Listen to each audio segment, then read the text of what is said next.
भुट्टी ने कहा, भैया तुम तो कहते हो यहाँ खूब खाता हूँ और मौज करता हूँ, मगर देह तो आधी भी नहीं रही, जैसे आए थे उसके आधे भी नहीं रहे। मनसाराम, यह तेरी आंखों का फेर है, देखना 2-4 दिन में मुटाकर कोल्हू को हो जाता हूँ कि नहीं। उनसे यह भी कह देना कि रोना धोना बंद करें। जो मैंने सुना कि रोती है और खाना नहीं खाती, तो मुझसे बुरा कोई नहीं।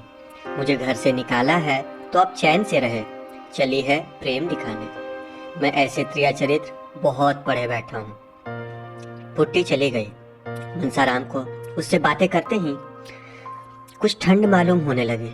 यह अभिनय करने के लिए उसे अपने मनोभावों को जितना दबाना पड़ा था, वह उसके लिए असाध्य था। उसके आत्मसम्मान उसे इस कुटिल व्यापार का जल्द से जल्द अंत कर देने के लिए बाध्य कर रहा था। पर इसका परिणाम क्या होगा? निर्मला क्या वह आघात सह सकेगी? अब तक वह मृत्यु कल्पना करते समय किसी अन्य प्राणी का विचार न करता था, पर आज एकाएक उसे ज्ञात हुआ कि मेरे जीवन के साथ एक और प्राणी का जीवन सूत्र भी बंधा हुआ है। निर्मला यही समझेगी कि मेरी निष्ठुरता ही ने इसकी जान ले ली। यह समझकर उसका कोमल हृदय क्या फट न जाएगा? उसका जीवन तो अब भी संकट में है। संदेह के कठोर पंजे में फंसी हुई अबला क्या अपने को हत्यारिणी समझकर बहुत दिन जीवित रह सकती है?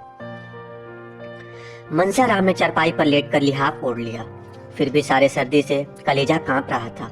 थोड़ी ही देर में उसे जोर से ज्वर चढ़ आया। वह बेहोश हो गया। इस प्रचेत दशा में उसे भांति भांति के स्वप्न दिखाई देने लगे। थोड़ी देर बाद चौक पड़ता, आंखें खुल जाती, फिर बेहोश हो जाता। सहसा वकील साहब की आवाज सुनकर वह चौक पड़ा। हाँ, वकील साहब की आवाज थी। उसने लिहाफ फेंक दिया और चारपाई से उतरकर नीचे खड़ा हो गया। उसके मन में एक आवेग हुआ कि इसी वक्त इनके सामने प्राण दे दूं। उसे ऐसा मालूम हुआ कि मैं मर जाऊं तो इन्हें सच्ची खुशी होगी। शायद इसलिए यह देखने आए हैं कि मेरे मरने में कितनी देर है। वकील साहब ने उसका हाथ पकड़ लिया जिसमें वह गिर न पड़े और पूछा, कैसी तबीयत है लल्लू? लेटे क्यों न रहे? लेट जाओ, लेट जाओ, तुम खड़े क्यों हो गए? मनसाराम, मेरी तबीयत तो बहुत अच्छी है, आपको व्यर्थ ही कष्ट हुआ। मुंशी जी ने कुछ जवाब न दिया। लड़के की दशा देखकर उनकी आंखों से आंसू निकल आए। वह हष्ट पुष्ट बालक जिसे देखकर चित्त प्रसन्न हो जाता था, अब सूख कर काटा हो गया था। 5-6 दिन में ही वह इतना दुबला हो गया था कि उसे पहचानना कठिन था। मुंशी जी ने उसे आहिस्ता से चारपाई पर लेटा दिया और लिहाफ अच्छी तरह उड़ाकर सोचने लगे कि अब क्या करना चाहिए। कहीं लड़का हाथ से तो न जाएगा। यह ख्याल करके वह शोक से विहल हो गए और स्टूल पर बैठकर फूट फूट कर रोने लगे। मनसाराम भी लिहाफ में मुंह लपेटे रो रहा था। अभी थोड़े ही दिनों में पहले उसे देखकर पिता का हृदय गर्व से फूल उठता था, लेकिन आज उसे इस दारुण दशा में देखकर वह यह भी सोच रहा कि इस घरे ले चलूं या नहीं। क्या यहाँ दवा नहीं हो सकती? मैं यहाँ 24 घंटे बैठा रहूंगा। डॉक्टर साहब यहाँ ही हैं, कोई दिक्कत न होगी। घर ले चलने से उन्हें बाधाएं ही बाधाएं दिखाई देती थी। सबसे बड़ा भय यह था कि वह निर्मला इसके पास हरदम बैठी रहेगी और मैं मना न कर सकूंगा। यह उनके लिए असहाय था। इतने में अध्यक्ष ने आकर कहा, मैं तो समझता हूँ कि आप इन्हें अपने साथ ले जाएं। गाड़ी है ही, कोई तकलीफ न होगी।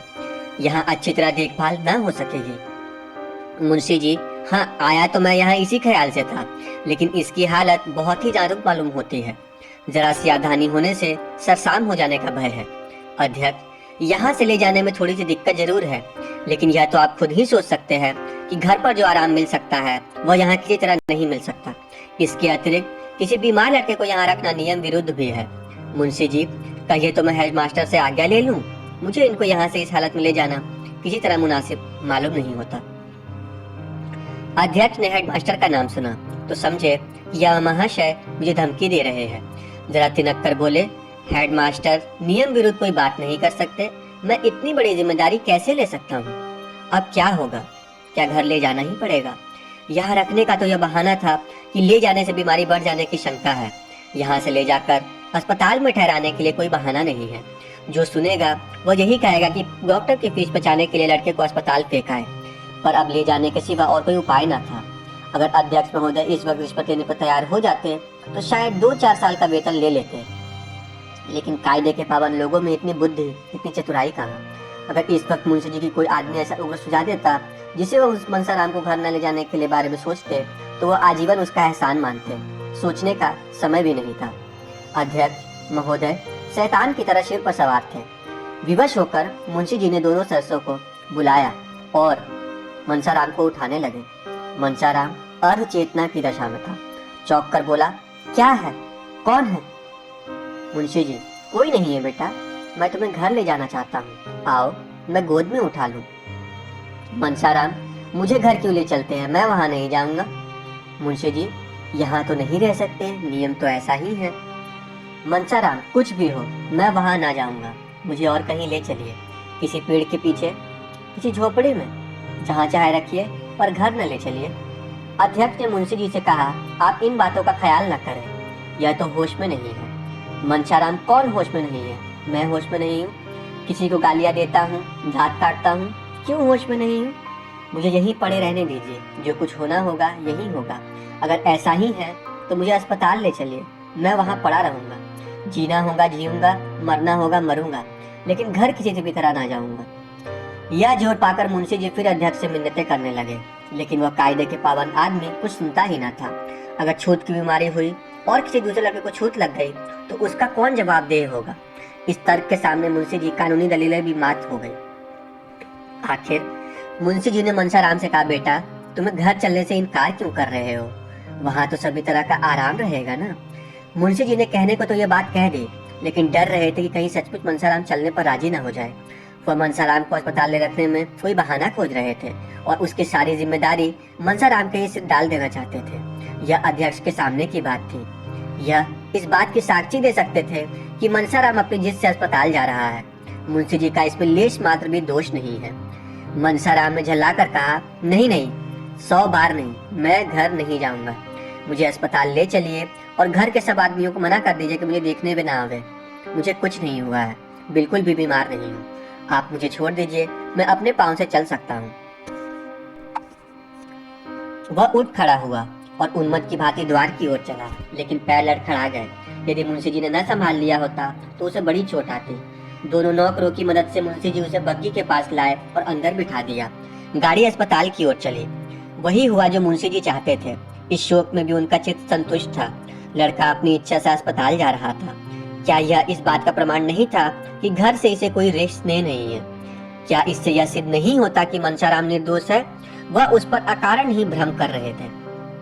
लेकिन जरा ही देर में इस तुष्टि की जगह अपने मन में ज्ञानी का भाव जागृत हुआ। वह अपने प्राण प्रिय पुत्र को घर में ले जाकर अस्पताल लिए जा रहे थे। उनके विशाल भवन में उनके पुत्र के लिए जगह न थी। इस दशा में भी जब उसका जीवन संकट में पड़ा हुआ था, कितनी विडंबना है। एक क्षण के बाद एकाएक मुंशी जी के मन में प्रश्न उठा, कहीं मनसाराम उनके भावों को ताड़ तो नहीं गया, इसलिए तो उसे घर से घृणा नहीं हो गई। अगर ऐसा है तो गजब हो जाएगा। उस अनर्थ की कल्पना से ही मुंशी जी के रोए खड़े हो गए और कलेजा धक धक करने लगा। हृदय में एक धक्का सा लगा। अगर इस ज्वर का यही कारण है तो ईश्वर ही मालिक है। इस समय उनकी दशा अत्यंत दयनीय थी। वह आग जो उन्हें अपने ठिठुरे हुए हाथों को सेकने के लिए जलाई थी, अब उनके घर में लगी जा रही थी। इस करुणा, शोक, पश्चाताप और शंका से उनका चित्त घबरा उठा। उनके गुप्त रुदन की ध्वनि बाहर निकल सकती तो सुनने वाले रो पड़ते, उनके आंसू बाहर निकल सकते तो उनका तार बंध जाता। उन्होंने पुत्र के वर्णहीन मुख की ओर एक बार वात्सल्यपूर्ण नेत्रों से देखा। वेदना से विकल होकर उसे छाती से लगा लिया और इतना रोए कि हिचकी बंध गई। सामने अस्पताल का फाटक दिखाई दे रहा था।